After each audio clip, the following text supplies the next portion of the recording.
Hi student, कैसे हैं? मैं विकास का स्वागत करता हूँ। साइंस का कुछ क्वेश्चन है जो आपके लिए हम वृक्ष की आयु कैसे ज्ञात कर सकते हैं। आप जानते होंगे जो जितना लंबा वृक्ष होता है उसकी आयु उतनी लंबी होती है, जैसे कि पीपल का, बरगद का, जानते होंगे आप। तो जो हमारे आसपास के इन्वायरमेंट है, उस आसपास के इन्वायरमेंट को, पर्यावरण को बनाए रखने में वृक्ष विशेष सहयोग देता है, जिसे आम भाषा में पेड़ कहते हैं। और ये पेड़ हमारे वातावरण में ऑक्सीजन जो है वो 21% को संचालन करता है और 78% जो नाइट्रोजन होता है उसे भी संचालित करने में विशेष सहयोग देता है। क्योंकि जानते हो कि पृथ्वी पे अनेकों प्रकार के गैस में, जिसमें से दो गैस हैं, ऑक्सीजन और नाइट्रोजन, ये विशेष मात्रा में पाया जाता है। बात करते हैं कि हम वृक्ष की आयु कैसे ज्ञात कर सकते हैं, यानी कि कोई भी वृक्ष होता है उसकी जीवन रेखा हम कैसे ज्ञात कर सकते हैं। आप जानते होंगे बरगद का वृक्ष सबसे बड़ा वृक्ष होता है, उसकी लंबी आयु होती है 200 साल, 300 साल, 400 साल, 450 साल, 250 साल।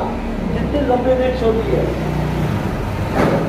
लंबी वृक्ष होती है उतनी उसकी आयु लंबी होती है। बरगद हो गया, पीपल हो गया, इन सब की बहुत लंबी आयु होती है, 1000 साल, 500 साल, 5000 साल। लेकिन अगर आप जानते हैं कि वृक्ष की आयु ज्ञात करने के लिए सबसे पहले होता है शाखा की पतली परतों के द्वारा, यानी कि जो भी हमारे शाखा होता है, स्टिल्स मॉल्स जो था उसके द्वारा, परतों के द्वारा हम ज्ञात कर सकते हैं। उसके बाद होता है उसकी मोटी परतों के द्वारा, जब उसकी स्टेट मोमेंट होता है, जैसे ये कि कितने इसकी मोटी परत है, इसमें लेयर्स होते हैं, इसको हम गिनती करके पता लगा सकते हैं कि कितने साल तक जिएगा। उसकी मोटी परतों के द्वारा, हरित लवक के द्वारा जितना प्रकाश संश्लेषण पौधे को मिलता रहेगा उसकी आयु उतनी लंबी होती रहेगी।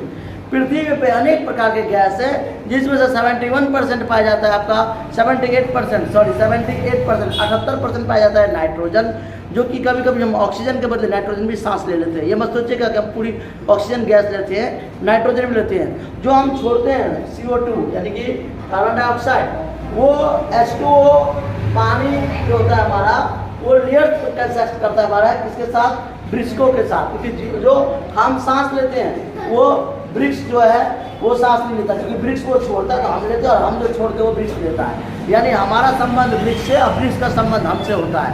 रात में पौधे भी जो है वो कार्बन डाइऑक्साइड बाहर छोड़ देते हैं। आप जानते होंगे पौधे जो है रात को कार्बन डाइऑक्साइड बाहर छोड़ देते हैं। फिर आपसे अगर कोई पूछता है कि हम सांस क्या लेते हैं, आप बताएंगे ऑक्सीजन, और पौधे क्या लेते हैं तो कार्बन डाइऑक्साइड। थैंक यू, जय हिंद, जय भारत। लाइक करें।